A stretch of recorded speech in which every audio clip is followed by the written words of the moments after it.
We're back to the Neil Hay Show. My guest today is David Hollenbach of Hollenbach Leadership. David, how are you? And you're going to talk about something involving dives. Well, I guess in Florida that happens, right? Being part of the dive team. If you're like in Alaska, that's not going to work. But tell me a little bit about that process of being part of a dive team. Well, I'm going to talk a little bit about this call that is just, it's one of the most amazing calls that I've ever been on, with the outcomes, and just years later, I'm still seeing the impacts of the efforts of everybody that was on that call. But to tell the story, I got to go back even before that night. And, I took this position. I went through the promotional process to become a battalion chief.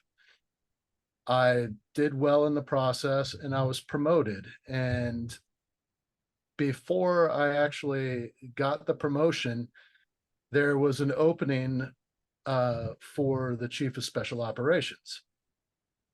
I put my name in the hat and ended up getting the position.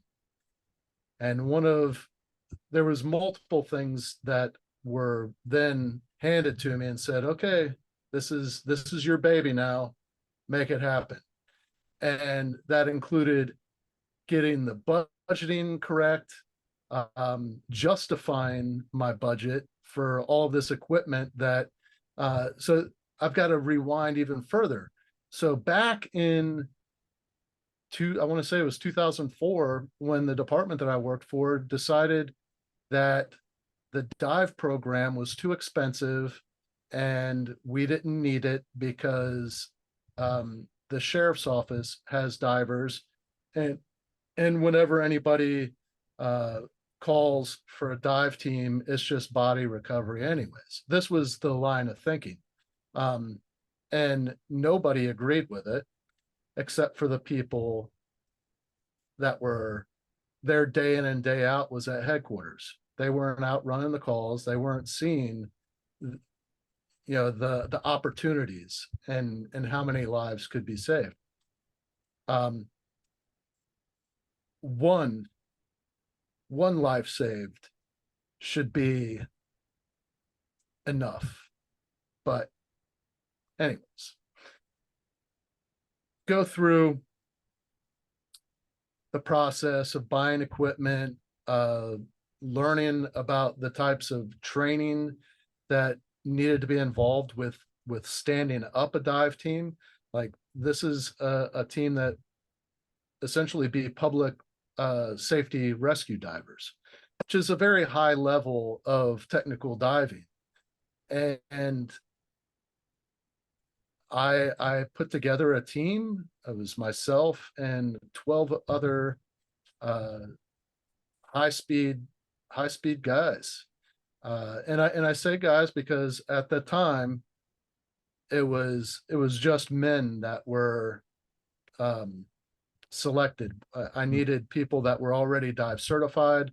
Many of them were already dive instructors and had, hundreds of hours of dives under their belts. Well,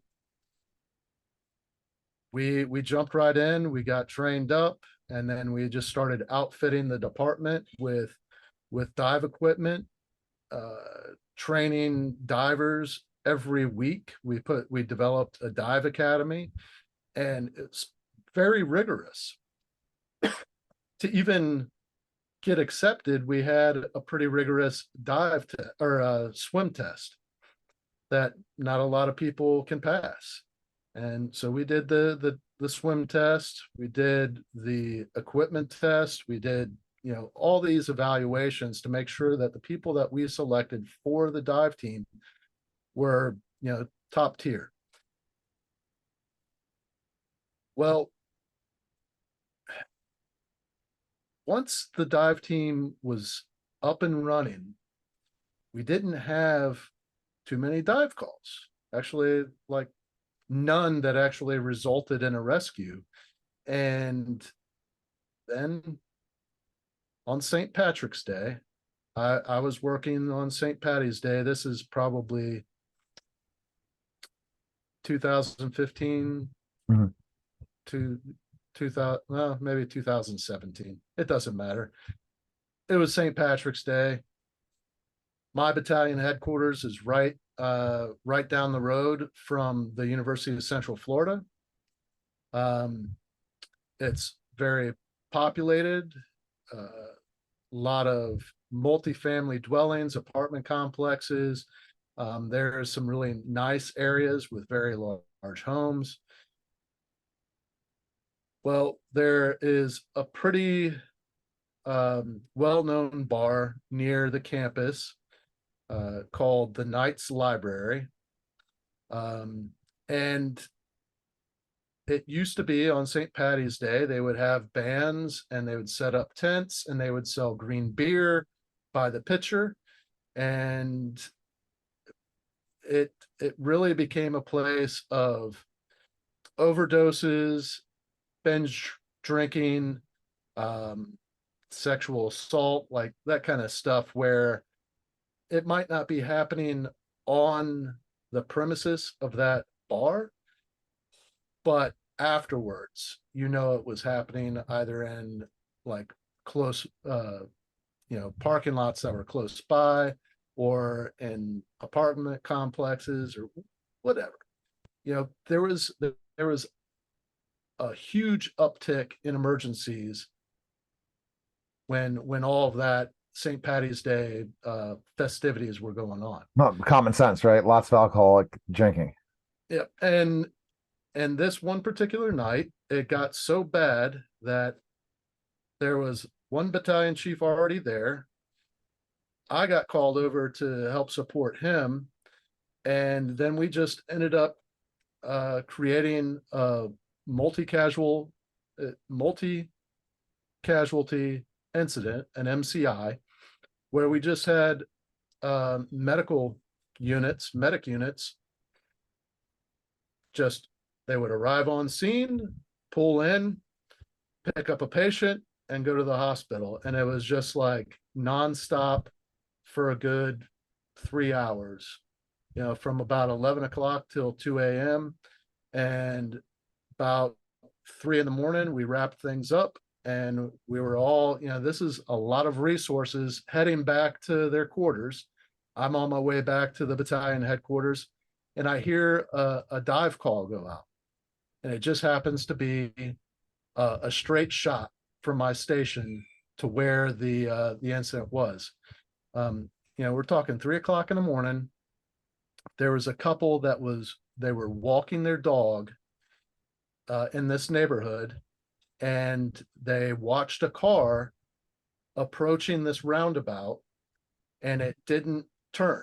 It just went straight, hit that roundabout, and did like a Dukes of Hazzard jump across and into this retention pond. Oh man. So what is incredible is the number of dive instructors that were nearby on units. I want to say that, including me, there was 4 other dive instructors that arrived on scene. And then we had other divers and just some really high speed go-getters.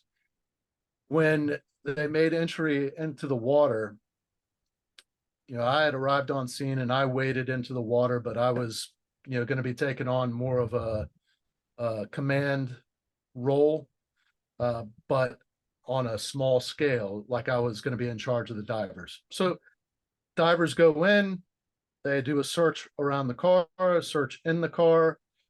The young man who was driving the car had apparently unbuckled his seatbelt when he hit the water, but couldn't get out. Oh wow. His body had floated up to the roof of the car. And if you would have kept the seatbelt on, is that better before you guys come in to keep your seatbelt on? No, I believe that if you crash a vehicle into the water, the best thing you can do is get out as fast as possible.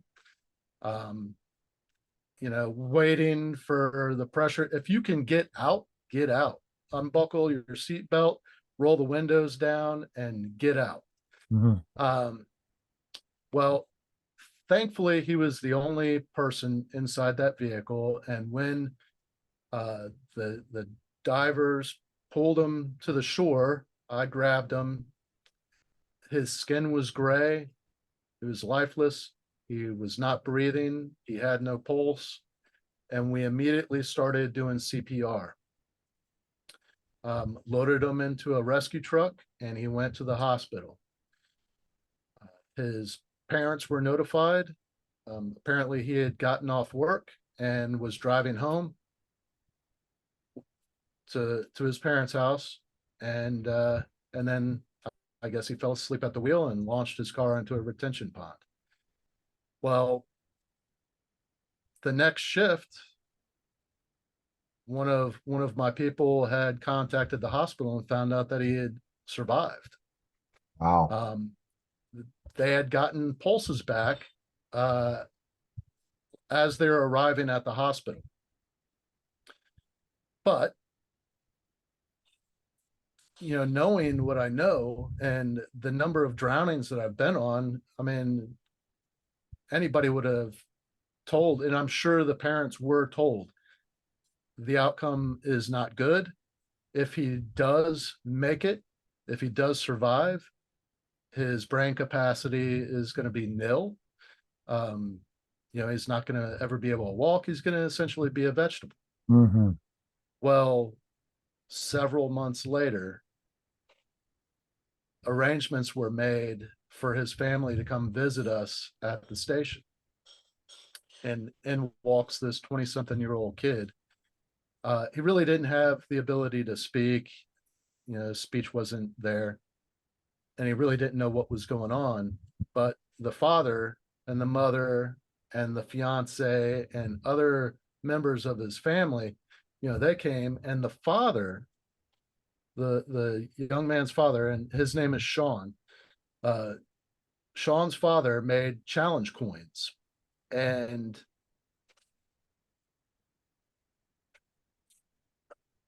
I'm going to show it to you.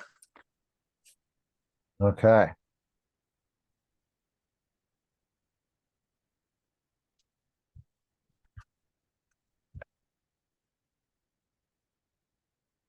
So this is the challenge coin that Sean's father put into his hands and directed him to give us a hug and shake our hand and hand us this coin. So Wow. Okay. if you can, I Yeah, don't know if you can you read can't it. read it, but you can only see it. Yeah. So it says, "Thank you." The around the outside perimeter, it says, "Strong, brave, courage, first in, last out. Thank you, firefighters."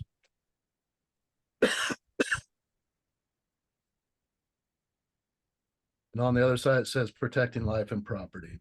And to have Sean shake my hand and look me in the eyes, like when I thought that he was dead, when I grabbed onto his body and pulled him to the shore, he was dead. Yeah. And then to see the tears well up in the eyes of the father and the mother, when just months before they didn't know if he was going to survive, let alone Wow. walk. And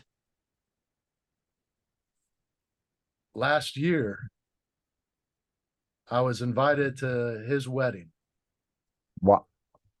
and got to be there with a couple of other of the dive instructors that were on scene that night. We all got invited, and it was just incredible to see him. Like his fiance that was there at the fire station, she stayed with him the entire time. She's a speech therapist, and she just so happened that that was what her major was. They met each other in college, I believe, and that's what she was working on. She continued on, and her work with him, I believe, was instrumental in getting him back to speaking and living somewhat of a normal life. But we're talking at least 5 years have passed.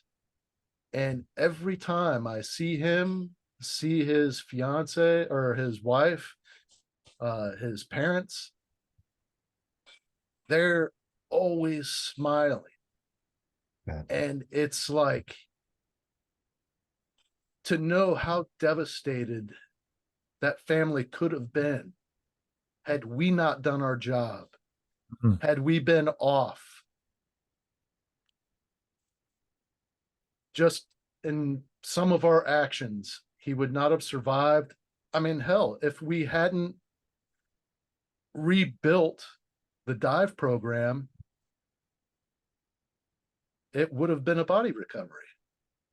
Yeah. And Well, so that's a tremendous story of you saving lives. And that's got to be the thing that you always look back to, why you were in a firefighter, is to save lives. Bottom line. absolutely. But the lesson in that, to me, is you don't know what your efforts are going to equal out to down the road. The effort that you apply to whatever you're going after, whatever your passion is,